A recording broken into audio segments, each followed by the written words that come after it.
High বন্ধুরা, আমি ঋষি কৌশিক। আমি সোশ্যাল মিডিয়ায় খুব একটা অ্যাক্টিভ থাকি না, কিন্তু আজকে হঠাৎ মনে হলো এই ভিডিওটা তোমাদের সঙ্গে শেয়ার করা উচিত। একটা ছোট্ট গল্প শেয়ার করবো। বিষয়টা হলো হাই ভ্যালু ওম্যান। তার আগে আমার একটা প্রশ্ন আছে সকলের কাছে। আচ্ছা, পৃথিবীর কি সমস্ত দুঃখ যন্ত্রণা কষ্ট কি শুধু মেয়েদেরই হয়? ছেলেদের কোনো দুঃখ যন্ত্রণা কষ্ট হতে পারে না? তোমরাই জানিও কমেন্ট সেকশনে, উত্তর অপেক্ষায় থাকবে। আচ্ছা, এবারে গল্পটা আছে।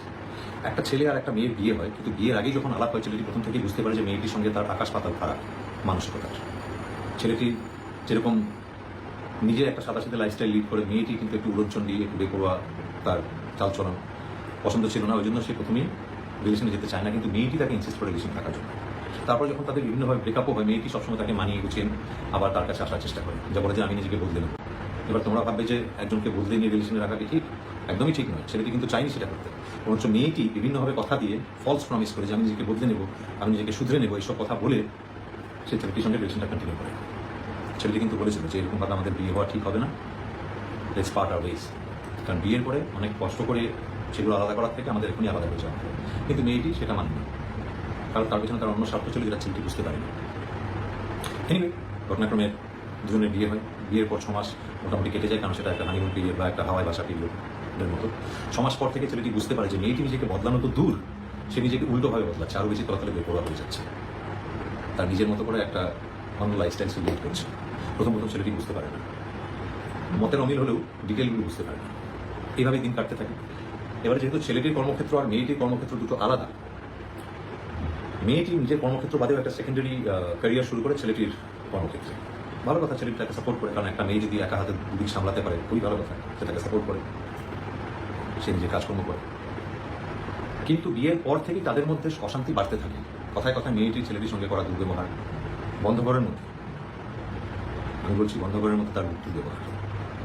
ছেলেটি কিন্তু তাও তাতে দাঁত চেপে সহ্য করে হাসি হাসি মুখে নিজের কাজ করে যায়, সংসার বাঁচাবার চেষ্টা করে। কারণ যে কোনো মধ্যবিত্ত বাড়ির ছেলে বা মেয়ে কিন্তু সংসার শুরু করে তারপরে ভাঙার কথা কেউ ভাবে না, ছেলেটিও ভাবে না।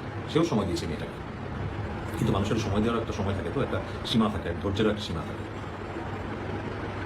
কথায় কথায় ছোটোখাটো কথায় খালি ঝগড়া করা, নিজের এস্টাবলিশমেন্ট নিয়ে ছেলেটাকে বোস্ট করা যে আমি এই করেছি, আমি এই চাকরি করি, ওই করি। ভালো কথা, ছেলেটি মেয়েটাকে কিন্তু অ্যাপ্রিসিয়েট করে যে তুমি নিজের কর্মক্ষেত্রে নিজে এরকম এস্টাবলিশ, এটা খুব ভালো কথা। কিন্তু সংসার তো এইভাবে হয় না। কিন্তু মেয়েটি সংসারও চায় অবশ্য, আর তার সঙ্গে সঙ্গে তার নিজস্ব বেপরোয়া লাইফস্টাইলটাও লিড করা চায়। বলে না, স্বভাব বদলায় না, মেয়েটিরও বদলায় না। আচ্ছা, তোমরা বলো তো, কখনো বছরে 2-1টা অকেশনে খালি শাড়ি পরে, মাথায় বড় টিপ নিয়ে, শীতে সিঁদুর নিয়ে, এদিকে খুব করে সিগারেট খাওয়া, অফিস আওয়ারের পর তার অন্যান্য পুরুষ বন্ধুদের সঙ্গে সে বাইরে গিয়ে ড্রিঙ্ক করে পার্টি করা, এগুলোই কি হাই ভ্যালু ওম্যানের পরিচয়? ছেলেটির খবর তো কখনো নেয়নি, খালি খবরদারি করে গেছে। ছেলেটির স্পেসে কিন্তু মেয়েটি সবসময় ইনভাইট করে, কোন কোন বন্ধু বান্ধব কার সঙ্গে কোথায় গেল, কোথায় কি করছে, সব জানা যায়। ছেলেটি কিন্তু কখনোই মেয়েটির স্পেসে নাক গলায়নি। তার কোন বন্ধু বান্ধব কে কোথায় থাকে, কি করছে, কোথায় যাচ্ছে, কিচ্ছু বলে না। মনে মনে খারাপ লাগলেও কিছু বলে না, কারণ তাতে সংসার অশান্তি বাড়ত, আর ছেলেটা অশান্তি চাইতো না। সে বছরের পর বছর এরকম যন্ত্রণা বুকের মধ্যে নিয়ে কিন্তু হাসি হাসি মুখে কাজ করে গেছে, নিজের সংসারটা বাঁচাবার চেষ্টা করে গেছে। আর তার সুবিধা কিন্তু মেয়েটি দিনের পর দিন নিয়ে গেছে। এর মধ্যে 12টা বছর কেটে যায়, একটা যুগ। এর মধ্যে কিন্তু 12টা বছর ছেলেটির জীবন থেকে চলে গেছে। সে যখন আর পারছে না, সে মেয়েটিকে বোঝায় এইভাবে আর সম্ভব না, এরকমভাবে ক্যারি ফরওয়ার্ড করা ছেলেটির পক্ষে সম্ভব না, প্রয়োজনে তাকে তার নিজের জীবনটা শেষ করে দিতে হবে। এই কথাটা শোনার পরেও কিন্তু মেয়েটি বেপরোয়াভাবে একটাই কথা বলে যে তুমি তোমার মতো থাকবে, আমি আমার মতো থাকবো। এটাই কি হাই ভ্যালু ওম্যানের পরিচয়? তোমরাই বলো। মেয়েটি সংসার ছেড়ে যেতে চায় না, কারণ তার ইকোনমিক লাইবিলিটি বেড়ে যাবে। বরের বাড়িতে থেকে বরের ঘরে কাঁঠাল ভেঙে নিজের লাক্সারি লাইফস্টাইল লিড করাটা কতটা ইজি সেটা মেয়েটা খুব ভালো করে জানে। এটা যে কোনো সাধারণ বুদ্ধিমান মানুষ নিজেই বুঝতে পারবে বাস্তবটা কি।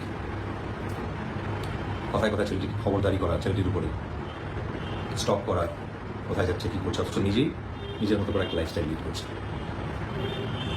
এইভাবে তো কোনো সংসার হতে পারে না। কারো গায়ে যদি টিউমার হয়, সেটা বছরের পর বছর বাড়তে বাড়তে ক্যান্সারাস ফর্ম নেয়, তাহলে 12 বছর হয়ে গেছে বলে সেই মানুষটা কি মায়া জাগিয়ে টিউমারটাকে বাঁচিয়ে রেখে নিজের মৃত্যুর পথে এগিয়ে যাবে, নাকি অপারেট করে বাদ দেবে? তোমরাই উত্তর দাও, কী করা উচিত? এই কথাটাই কিন্তু ছেলেটা মেয়েটাকে সসম্মানে বুঝিয়েছিল, কিন্তু মেয়েটি সেরকমভাবে একটা বেপরোয়া উত্তর দেয়। নিজেই একটা হাই স্যালারির পোস্টে চাকরি করার পরেও সেই টাকায় নিজের লাক্সারিয়াস লাইফস্টাইল লিড করা, নিয়মিত দামি দামি শপিং করা, দামি মেকআপ, ব্র্যান্ডেড জামা কাপড়, লাক্সারিয়াস জিমে গিয়ে মেম্বারশিপ নিয়ে নিজের লাক্সারি লাইফস্টাইল লোককে দেখানো, এগুলো কি হাই ভ্যালু ওমেনের পরিচয়? আর সেই মেয়েটি ছেলেটিকে বাইরে বদনাম করার বাদেও নিজেকে এমন সুগার কোট করে রেখেছে এতদিন যে তার মতো লক্ষ্মীমন্ত আর সংসারী মেয়ে পৃথিবীতে দ্বিতীয় একটা হয় না, হয়তো সত্যিই হয় না। এরকম দুমুখ মেয়ে হয়তো হয় না কোথাও। সে আবার ছেলেটাকে বদনাম করার জন্য তার পরিচিত লোকেদের সামনে এটাও বলেছে ছেলেটার নাকি মানসিক ভারসাম্যহীনতা চলে এসেছে, তার মানসিক রোগ হয়েছে, ছেলেটাকে নাকি বহু বছর ধরে সেই কাজ এনে দেয়। এইসব কথার পরেও সেই ছেলেটি কিভাবে মেয়েটার সঙ্গে সংসার করবে? আর এই নিয়ে কথা বলতে গেলেই কথায় কথায় ছেলেটিকে বিভিন্ন কমিশন, পুলিশ, সাইবার ক্রাইম এইসবের ভয় দেখায়, কিন্তু ছেলেটি ভয় পায় না, কারণ ছেলেটি আসল সত্যিটা জানে কবে থেকে কোথায় কি কি হয়েছে। এবার তোমরা সেই সত্যি ভিডিওটা দেখলে, সবটাই বুঝতে পারলে। তোমাদের অসংখ্য ধন্যবাদ ধৈর্য ধরে পুরো ভিডিওটা দেখার জন্য। তোমাদের মতামত জানিও কমেন্ট সেকশনে, আমি সেই অপেক্ষায় থাকবো। সকলে খুব ভালো থেকো, বাই বাই।